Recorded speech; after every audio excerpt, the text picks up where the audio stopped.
गांव के बीचों बीच एक बड़ा सा हवेली नुमा घर था। उस घर में रहते थे रामलाल, उनकी पत्नी सुमित्रा, दो बेटे आदित्य और विक्रम, बहुएं सुजाता और कविता, और तीन प्यारे पोते पोती।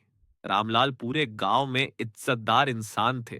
लोग उन्हें बड़े भैया कहकर बुलाते थे। उन्होंने अपनी मेहनत से खेती बाड़ी, अनाज का गोदाम और दूध का कारोबार खड़ा किया था।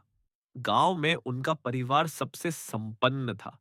लेकिन रामलाल हमेशा कहा करते, बेटा, पैसा मेहनत से बनता है, लेकिन परिवार प्यार और संस्कार से बनता है।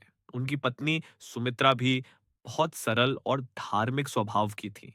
वे हर सुबह घर के आंगन में तुलसी पूजन करती और बच्चों को अच्छे संस्कार सिखाती। समय बीतता गया।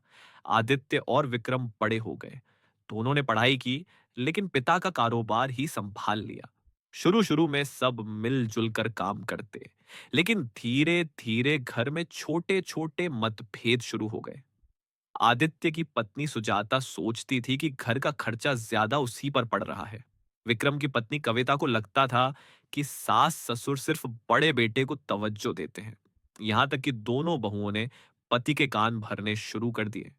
रात को जब आदित्य और विक्रम अपने कमरे में बैठते, तो उनकी पत्नियां कहती, देखो, इतना बड़ा कारोबार है, पर उसका हिसाब किताब साफ नहीं होता। तुम्हारा हक कहाँ जा रहा है, ये कौन जाने। धीरे धीरे भाइयों के मन में भी शक का बीज पनपने लगा। एक दिन आदित्य और विक्रम ने अपने पिता से कहा, पिताजी, अब हम बड़े हो गए हैं। हमें लगता है कि हमें अलग अलग रहना चाहिए। कारोबार भी बांट दीजिए। रामलाल ये सुनकर चौंक गए। बेटा, ये घर हमारी आत्मा है। अगर हम बट गए तो इस घर की पहचान मिट जाएगी। लेकिन दोनों बेटे अड़े रहे। मां सुमित्रा की आंखों में आंसू थे, पर वे चुप रहीं। आखिरकार रामलाल ने भारी मन से कारोबार और जमीन का बंटवारा कर दिया। अब दोनों बेटे अपने अपने हिस्से का काम संभालने लगे और एक ही हवेली में रहते हुए भी दो हिस्सों में बंट गए। शुरू शुरू में सबको अच्छा लगा। दोनों बहुएं सोचने लगीं कि अब उनके पास अपना अधिकार है। आदित्य और विक्रम को लगा कि अब झगड़े नहीं होंगे, लेकिन कुछ ही महीनों में हालात बदलने लगे। पहले जहां सब मिलकर खाते थे, अब रसोई अलग हो गई। बच्चों की पढ़ाई और खेलकूद भी अलग अलग हो गए। मां सुमित्रा जब एक पोते को दुलारती, तो दूसरी बहू नाराज हो जाती। घर का सुकून धीरे धीरे खत्म हो गया। एक साल ऐसा आया जब गांव में सूखा पड़ गया। खेतों में फसल नहीं हुई। दूध का कारोबार भी घाटे में चला गया। रामलाल ने दोनों बेटों से कहा, बेटा, इस समय हमें मिलकर काम करना होगा। लेकिन अब दोनों बेटे अपने अपने हिस्से में उलझे हुए थे। वे सोचते थे, हमें क्यों भाई का बोझ उठाना चाहिए। परिस्थिति इतनी बिगड़ी कि दोनों के कारोबार धीरे धीरे डूबने लगे। रामलाल का सबसे छोटा पोता आरव 10 साल का था। वह समझदार और मासूम था।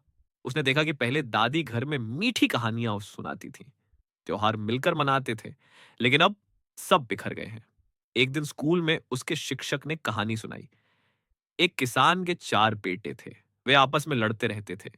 किसान ने उन्हें एक एक लकड़ी तोड़ी और फिर गट्ठर पकड़ाकर कहा, इसे तोड़ो। किसी से गट्ठर नहीं टूटा। किसान बोला, अकेली लकड़ी टूट जाती है, पर गट्ठर कभी नहीं टूटता। आरव ये सुनकर गहरी सोच में पड़ गया। अगले ही दिन आरव ने घर में सबको बुलाया। उसने मेज पर 4 लकड़ियां रखी और बोला, दादाजी, आप हमें एक एक लकड़ी तोड़कर दिखाइए। सबने आसानी से लकड़ी तोड़ दी। फिर आरव ने उन लकड़ियों का गट्ठर बनाकर सबके सामने रखा और बोला, अब इसे तोड़कर दिखाइए। किसी से गट्ठर नहीं टूटा। आरव ने मासूमियत से कहा, दादाजी, गुरुजी ने बताया कि जैसे लकड़ी का गट्ठर नहीं टूटता, वैसे ही परिवार भी नहीं टूटता। लेकिन अगर हम अलग अलग हो गए, तो सब आसानी से टूट जाएंगे। उसकी बातें सुनकर सबकी आंखों में आंसू आ गए। रामलाल ने बेटों से कहा, देखा बेटा, ये बच्चा हमें वह सिखा गया जो हम भूल गए थे। परिवार का असली बल मिलजुल कर रहने में है। आदित्य और विक्रम शर्मिंदा हो गए। उन्होंने माता पिता और एक दूसरे से माफी मांगी। दोनों बहुएं भी रो पड़ी। धीरे धीरे सबने फैसला लिया कि अब वे फिर से मिलकर रहेंगे। रसोई फिर से एक हो गई। कारोबार का हिसाब मिलकर रखा जाने लगा। त्योहार आया तो पूरे गांव ने देखा कि रामलाल का घर फिर से हंसी खुशी और प्रेम से गूंज उठा है। परिवार की असली ताकत एकता और संस्कार में है। शक और स्वार्थ रिश्तों को तोड़ देते हैं, जबकि प्यार और समझौता उन्हें जोड़ता है। छोटे बच्चों की मासूम बातें भी बड़े बड़ों की आंखें खोल सकती हैं। पैसा कमाने से बड़ा काम है परिवार का सुख और शांति बनाए रखना।